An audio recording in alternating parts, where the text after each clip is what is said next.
예, 지난 한두 주간 또 평안하게 잘 지내셨습니까? 매일매일 상황은 바뀌고 형편은 여러모로 달라지지만 우리 주님의 변함없는 사랑이, 돌보심이, 인도하심이 여러분과 함께 하시기를 주님의 이름으로 부탁을 드립니다. 우리 정말 하나님의 은혜가 아니면 한순간도 여러분과 저는 살아가기 힘듭니다. 그걸 알고 하나님 앞에 늘 감사해야 되고 그러기 위해서는 우리 마음속에는 교만함들을 내려놔야 된다. 그런 생각을 해봅니다. 자, 그럼에도 불구하고 요즘에 우리 교회 다니는 사람들의 모습을 보면은 정말 안타깝게 이를 데 없습니다. 정말 이래도 되는 건가라는 그런 생각을 지울 수가 없는데요. 오늘 저는 그런 주제를 가지고 함께 묵상을 나누려고 합니다. 정말 이래도 되는가? 어쩌려고 이러는가? 말하자면 그런 얘기입니다. 오늘 우리에게 주신 하나님의 말씀 우리가 너무나도 잘 아시는 마태복음 5장입니다. 산상보훈의 한 말씀인데 마태복음 5장 13절 말씀부터 16절 말씀까지가 되겠습니다. 제가 가진 성경으로 5페이지 정도 있습니다. 마태복음 5장 13절 말씀부터 16절 말씀까지가 되겠습니다. 이제 찾으시니 알고 제가 13절부터 봉독해 드리겠습니다. 13절입니다. 너희는 세상의 소금이니 소금이 만일 그 맛을 잃으면 무엇으로 짜게 하리요? 후에는 아무 쓸데없어 다만 밖에 버려져 사람에게 밟힐 뿐이니라. 너희는 세상의 빛이라. 산 위에 있는 동네가 숨겨지지 못할 것이요 사람이 등불을 켜서 말 아래 두지 아니하고 등경 위에 두나니 이러므로 집안 모든 사람들에게 비치느니라. 이같이 너희 빛이 사람 앞에 비치게 하여 그들로 너희의 착한 행실을 보고 하늘에 계신 너희 아버지께 영광을 돌리게 하라. 아멘. 요즘처럼 우리 기독교의 모습이 비참했던 적이 있었을까 하는 그런 생각을 해보게 됩니다. 불과 한 10여 년, 15, 16년 전만 해도 마치 우리 기독교가 기독교 왕국을 세울 수 있는 것처럼 아주 대단한 모습으로 그렇게 다가오는 그런 것이었습니다마는 요즘에 우리의 모습을 보면은 참 비참하기 이를 데 없다. 누구도 그리스도인들을 인정해 주려 하지 않습니다. 그런 안타까움 가운데 우리가 살고 있는데요. 사실은 또 여러분 알다시피 출생률이 아주 급격하게 저하돼서 각 교회마다 주일학교가 현격하게 줄어들고 있습니다. 또 여러분 잘 아시겠습니다만은 이 코로나라는 팬데믹 때문에 사실은 어떤 교회들은 문을 닫는 교회도 있다라는 그런 이야기가 주변에서 들려옵니다. 이게 어떻게 이렇게 됐을까? 물론 자연재해적인 면도 없진 않지만은 그보다 더 중요한 것은요. 사실은 그 팬데믹 기간에 교회가 더 성장한 교회도 있다 그러더라고요. 이렇게 교회가 과거의 어떤 그런 굉장했던 모습 속에서 초라한 모습으로 거꾸라지는 이것은 이미 우리들 사이에서 예견된 현실이 아니겠는가. 저 개인적으로 그렇게 생각을 해봅니다. 사실 우리 자신을 돌아볼 필요가 있는데 한국 교회와 교인들은 오늘 본문에서도 주님 말씀하십니다. 빛과 소금의 역할을 하지 않으려고 합니다. 포기했다 그러죠. 목회자들이란 사람들이 윤리적으로도 도덕적으로 불감증에 빠져 있습니다. 그리고 그 세속화라는 것이 일반 성도에 의해서 되는 것이 아닌 것 같아요. 목회자라는 사람들에 의해서 세속화의 속도가 빛의 속도로 빠르게 번져가고 있습니다. 이건 아주 심각한 문제인 것이죠. 총체적인 난맥상이라는 거예요. 제가 자주 말씀드린 것처럼 그 목회자들 밑에는 수십만의 사람들이 거기서 신앙생활한다고 그 사람 바라보면서 신앙생활하고 있다는데 그 사람들에 의해서 세속화의 속도가 빛의 속도와 같이 빨라지고 있다는 것은 우리가 다시 한번 살펴봐야 될 일이 아닌가 그런 생각을 해보게 됩니다. 그렇기 때문에 이제 우리 한국의 국민들은 한국의 기독교와 교인들에 대해서 어떤 기대도 하지 않습니다. 그들이 뭐 어떤 일을 하겠어. 자기들의 배나 채우고 자기들 스스로 안정된 삶을 구가하려는 것 외에는 아무것도 아니다라고 할 것 같으면 여러분 기독교와 세상 사람들이 무슨 차이가 있습니까? 세상 사람들은 그렇게 죄의 영향을 많이 받아서 오염돼 있지만 오히려 껍데기만 뒤집었지 교회 안에서는 더 나쁜 일들을 자행하고 있는 기독교계의 그런 나쁜 지도자들 때문에 리더들 때문에 아주 그 기독교가 송두리째 무너지고 있어요. 이것은 아주 안타까운 현실이 아닐 수가 없다는 것이죠. 목회자의 책임도 있고 그걸 그냥 비판 없이 바라보는 성도들의 책임도 교인들의 책임도 작지 않다는 것을 우리는 인정을 해야 된다는 것입니다. 그래서 요즘 우스갯말처럼 요즘에는 교회가 세상을 걱정하는 게 아니고 세상이 교회를 걱정해 주는 그런 형국이다 이 말이에요. 이게 어떻게 왜 이렇게 됐습니까? 왜 이 모양 이 꼬라지가 됐습니까, 여러분? 다른 거 없습니다. 우리 기독교가 다른 종교와의 다른 점이 뭐라 그랬죠? 말씀입니다, 여러분. 그래서 우리 기독교를 많은 목사님들이 과거에 훌륭하신 목사님들이 지적했습니다만 그 말씀의 종교라고. 말씀을 향하여서 승부를 걸어야 되는데 말씀을 향해서 승부를 걸지 않습니다. 왜? 귀찮으니까 안 하는 거예요. 또 워낙 지금 교회라는 것이 교인들이라는 사람들이 탐욕에 쩌들어 있어요. 기독교라는 걸 빙자해서 믿음이라는 것을 빙자해서 좀 더 편안한 삶, 좀 더 안일한 삶, 이런 삶을 구가하려고 하기 때문에 이미 현재 한국 기독교의 민낯은 이미 드러날 대로 다 드러나 버렸다. 제가 볼 때는요, 이제는 하나님께서 진실한 목회자들을 숨기는 것 같아요. 진실한 목회자들을 숨기기 시작했어요. 왜? 그들을 통해서 소수의 무리들이 결단을 하고 한국 교회를 향해서 영향력을 미치려면 그들만이라도 준비가 돼야 되는 거기 때문에 그렇습니다. 대형교회 여러분 너무 좋아하지 마세요. 믿지 마세요. 그들에게 소망이 없습니다. 내가 개인이 한 성도지만은 내가 작은 교회입니다. 내가 하나님 앞에서 말씀을 포기하지 않고 말씀이 원하는 바를 위해서 내 한 몸을 드리고 내 한 삶을 드리고 내 한 인생을 드릴 때 우리는 본문의 이 말씀처럼 너희는 세상의 빛과 소금이니 뭐라 그랬습니까? 그 맛을 잃으면 무슨 소용이 있겠느냐? 밖에 버려져서 밟힐 뿐이라 그렇게 말하고 있습니다. 그때 당시도 주님 보실 때 그런 일들이 있었어요. 예, 종교 지도자들이 기득권을 누리는 자들이 종교의 제도를 완전히 그 헤게모니를 잡고 거기서 온갖 이익들을 다 찬탈하면서 그 누릴 거를 다 누리고 그리고 나서 많은 사람들에게 짐이 되고 멍해가 되고 고통이 되고 있었어요. 주님이 그걸 보고 가만히 있을 수가 없었는데 오늘 이 말씀을 받는 우리도 그와 같은 똑같은 현실 가운데 살고 있어요. 교회가 본이 돼야 되는데 교인들이 본이 돼야 되는데 전혀 본이 되지 않습니다. 그저 보면은 저부터라도 과거에 그런 삶을 살았다고 생각이 되는데 돈 많은 사람 좋아하고 잘난 사람 좋아하고 그러다 보니까 거기 휩싸여서 그냥 죽도 밥도 안 되고 아무것도 안 되는 그런 일들이 우리 가운데 이제는 현실화 돼버리고 말았다는 것이죠. 그래서 주님은 이런 모습을 보시고 여전히 안타까워하시면서 이 말씀을 하고 있는 것입니다. 제가 자주 말씀드린 것처럼 성도가 하나님의 말씀을 받으면 움직이게 돼 있습니다. 움직이게. 왜? 하나님의 말씀은 죽은 말씀이 아닙니다. 하나님의 말씀은 그 말씀이 살아있는 말씀이고 능력의 말씀이기 때문에 그 말씀에 제대로 부딪힌 사람들은 움직이게 돼 있어요. 그 무슨 말이냐? 삶이 변화될 수밖에 없다는 것입니다. 제가 우리 제자반 사역반 집사님들하고도 함께 나눴습니다마는 말씀의 핵심은 옳은 일과 선한 일이에요. 무슨 특별한 일을 한다 그래서 성령이 역사하는 게 아닙니다, 여러분.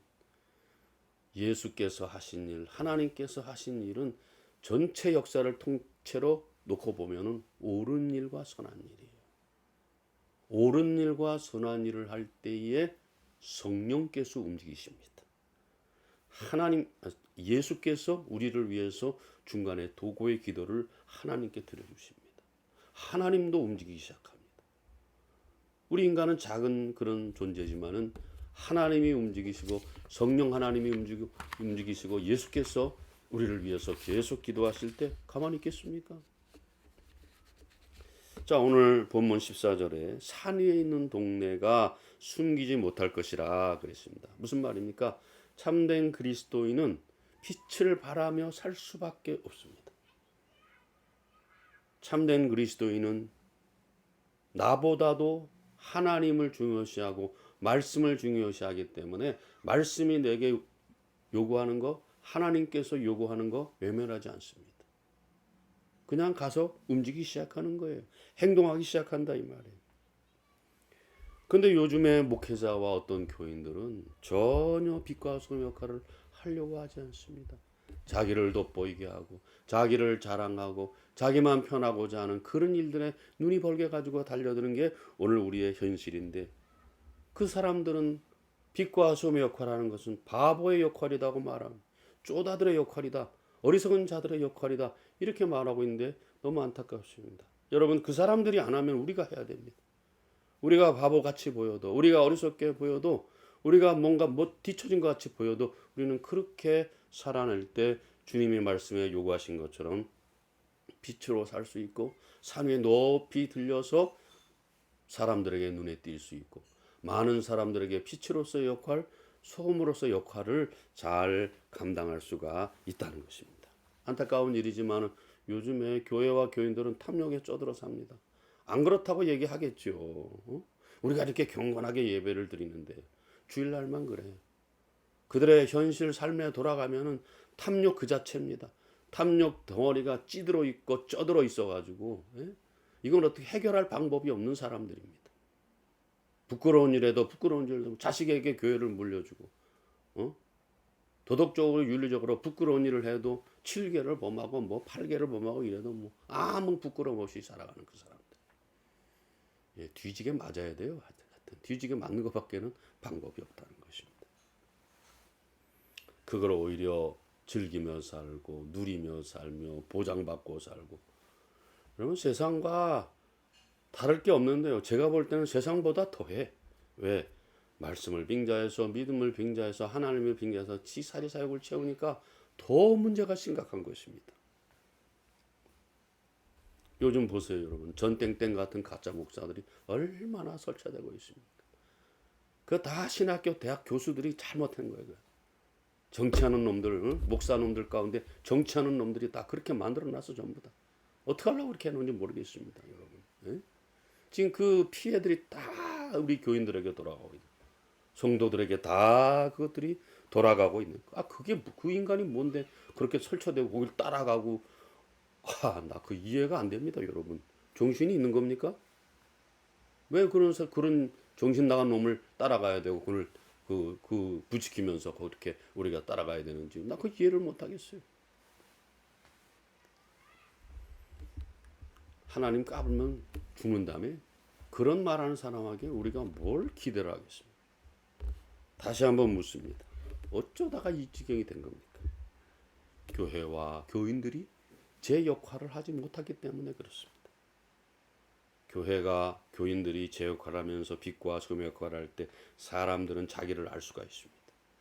근데 교회와 교인들이 제 역할을 못하니까 내가 빛에 사는지 내가 어둠에 사는지 그걸 구분할 수가 없는 거예요. 같이 그냥 구덩이에 빠져가지고 소경 노릇하고 바보 노릇하고 영적 천치 바보 노릇을 해도 그냥 아무 느낌도 없이 살아가는 것이. 교회는 요즘에 교인들은요, 어떤 교회는 세상보다 더 아주 야비한 모습으로 더 못한 모습으로 살아가고 있는데 이건 아주 심각한 문제라는 것입니다. 그럼 우리가 어떻게 해야 됩니까? 답은 딱 하나입니다. 아까 제가 처음에도 말씀드렸듯이 우리는 말씀 앞으로 돌아가야 됩니다. 하나님 앞에 서야 됩니다. 코람데오 솔라 스크립트라. 하나님 앞에 서서 말씀으로 모든 것들을 대하고 모든 것들을 자기 자신을 내려놔야 되고 모든 것들을 그렇게 판단할 수 있어야 됩니다. 그냥 말씀이 여러분에게 몇 장 몇 절 알라고 주신 게 아니지 않습니까? 말씀을 보면서 자기 자신을 보고 세상을 보고 하나님을 바라보면서 제대로 처신하라고 준 건데 우리는 그걸 잘 못하고 있다 이 말이죠. 세상의 빛과 소금이라는 게 뭐예요? 본을 보이라는 겁니다, 여러분. 본을 보이라는 거예요. 환하게 비추라는 거예요. 짠맛을 내라는 거예요. 세상 사람 같이 똑같이 살 바에야 뭐로 주님께서 너희는 세상이라 빛이라 그러고 너희는 세상의 소금이라 그러겠습니다. 그래서 너무 답답한 짓을 하니까 예수께서 오셔서 십자가를 지신 거예요. 여러분 생각해 보세요. 물론 예수님이 우리에게 오셔서 우리 죄를 용서해 주시기 위해서 오셨습니다만 그 핑계 대고 죄를 지면 안 되는 거 아니에요? 예. 제가 볼 때는 저는 두 가지 그 주님이 오신 이유가 있다. 우리의 죄를 사해 주시다 하지만 당신의 삶을 통해서 하도 바보 같은 짓들을 하고 하도 그 탐욕에 쩌든 짓을 하니까 십자가를 보여주신 거예요. 십자가를 보여주신 거예요.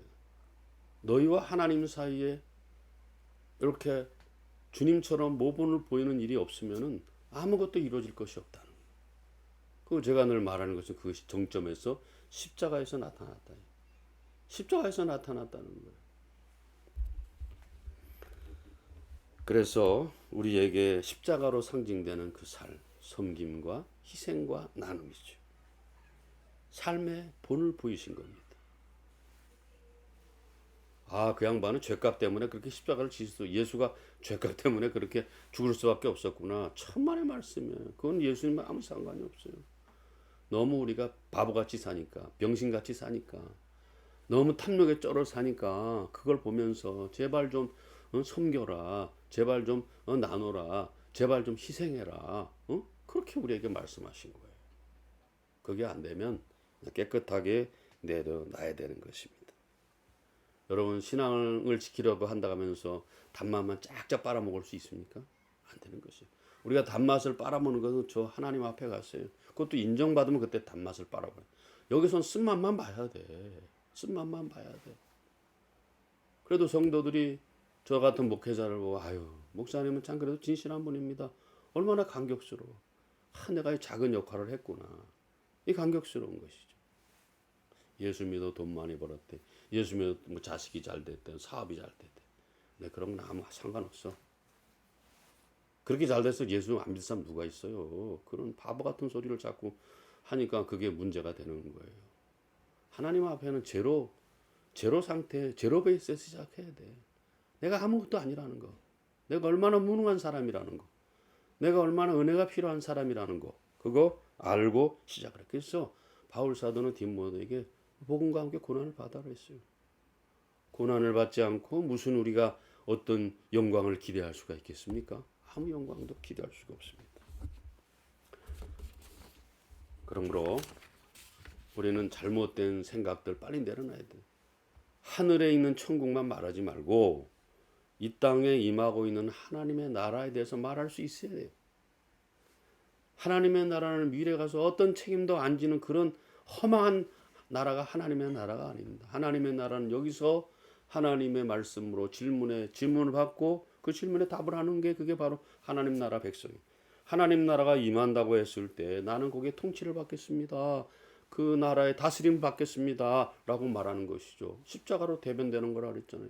섬김과 희생과 나눔이 없이는 안 되는 것입니다. 무엇을 위해 살래? 어떻게 살래? 말씀을 두고 하나님 앞에서 항상 대답하는 게 그게 하나님 나라 자녀의 모습이고 하나님 나라 백성의 모습이라는 것입니다. 그 묻고 대답하고 오늘도 그렇게 살아가는 게 하나님 나라의 통치를 받는 것이고 하나님 나라가 임할 때에 주여 어서 오시옵소서 그것을 받아들이는 것입니다. 여러분 종교적 습관만 잔뜩 묻어가지고 종교적 전통만 잔뜩 묻어가지고 그거 틀에 박힌 거 잘하면 예수 잘 믿는 거고 그것 못하면 바보라 그러고 그렇지 않아요. 열린 마음으로 이웃과 소통하고 이웃과 교제하고 이웃의 어떤 그런 어려운 모습을 봤을 때 내 것을 내어주는 그런 모습들, 이웃의 어떤 고귀한 모습을 볼 때 나 따라가야겠다는 그런 모습들, 이런 그런 양면성의 모습이 우리에게 있어야 되는 것이죠. 그런 것들이 없이 그냥 한다는 것은 그건 안 되는 것입니다. 우리가 무슨 종교적으로 큰 업적을 쌓으려고 하지 마세요. 일상의 삶에서 평범한 삶에서 말씀의 진실을 드러낼 수 있을 때 그것 때문에 기뻐하고 그것 때문에 감사하고 그것 때문에 즐거워하는 모습들이 그것이 진짜 그리스도인의 모습이라는 것입니다. 그렇게 되면은 교회와 교인들의 가장 아름다운 모습들이 드러날 거예요. 그때 사람들은 우리가 예수 믿습니다. 또 예수 믿읍시다. 떠들어대지 않아도 그들은 자연스럽게 우리에게 올 수밖에 없다는 것입니다. 한 가지 고쳐야 될 게 있어요. 우리 교회와 교인이 이 머리 되겠다는 생각하지 말아야 됩니다. 우리가 옛날에 어머니들 기도하는 머리 될지언정 꼴이 되지 않게 해달라고 다 그 썩어 빠진 기도입니다. 그런 기도하지 마시기 바랍니다. 그런 기도하지 마시기 바랍니다. 성도는 이 땅에서 예수님처럼 철저하게 낮아져야 돼. 아니 그렇게 안 할 수 없어요. 그렇게 할 수밖에 없는 거예요. 그렇게 안 하면 우리가 빛과 소금 역할을 어떻게 합니까? 세상 사람처럼 똑같이 누리고 쌓고 보장받고 떵떵거리고 사는 그게 무슨 어떻게 빛이 되겠어요. 그건 안 되는 것이에요. 그래서 우리가 머리 될지언정 꼴이 되지 않게 해달라. 그런 속 잃고 외양간 고치는 기도입니다. 아무 쓸데없는 기도. 요즘 사람들이 그렇게 추구하는 것, 누리고 쌓고 보장받고 싶어하는 사람, 자랑하고 싶어하고 편안하게 싶어하는 사람, 이거는 성도의 삶이 아니에요. 나만 안전하고 나만 먹고 나는 다른 사람은 나 사고 때문에 죽어도 나는 사고 때문에 죽지 않는 그런 이상한 이야기들은 좀 내려놓으시기 바랍니다. 주님이 말씀하셨듯이 하나님을 사랑하는 삶이라는 것은 동시에 이웃을 사랑하는 삶이라. 나 혼자 누리는 삶, 갖추는 삶, 이웃을 배려하지 않는 삶은 그건 하나님을 사랑하지 않는 삶입니다. 서로의 회복과 온전함을 위해서 돕는 삶, 이웃의 부족함과 연약함을 보고 내가 그걸 채워줘야지. 힘들어할 때 도와줘야지. 어려울 때 또 도와줘야지. 이게 바로 하나님 사랑하는 마음이죠. 이제 묵상을 정리해 봅니다. 오늘 15절에서 등불을 켜서 등경 위에 든다 그랬습니다. 그게 무슨 말입니까? 우리가 하나님 말씀대로 살다 보면 자연스럽게 빛날 수밖에 없어요. 자연스럽게 빛이 될 수밖에 없고 자연스럽게 주변이 신선할 수밖에 없어요. 왜? 도전을 받기 때문에. 요즘 사람같이 안 살기 때문에 도전을 받기 때문에 그런 것이죠. 우리가 조금은 힘들고 손해보고 귀찮아도 주님의 말씀으로 우리에게 요구하신 빛과 소금의 삶을 그것을 부인해서는 안 됩니다. 거부해서는 안 됩니다. 거기서부터 도망가서도 안 됩니다. 오늘 우리에게는 예수님께서 빛으로 살아라, 소금으로 살아라 요구하고 있습니다. 이제 그러한 명령이 여러분과 저의 생각에 또 행동에 달려 있습니다. 깊은 책임감을 가지고 한 주간도 온전하게 살아내시는 여러분의 삶이 되시기를 주님의 이름으로 부탁을 드립니다. 감사합니다. 또 한두 주간 평안하십시오.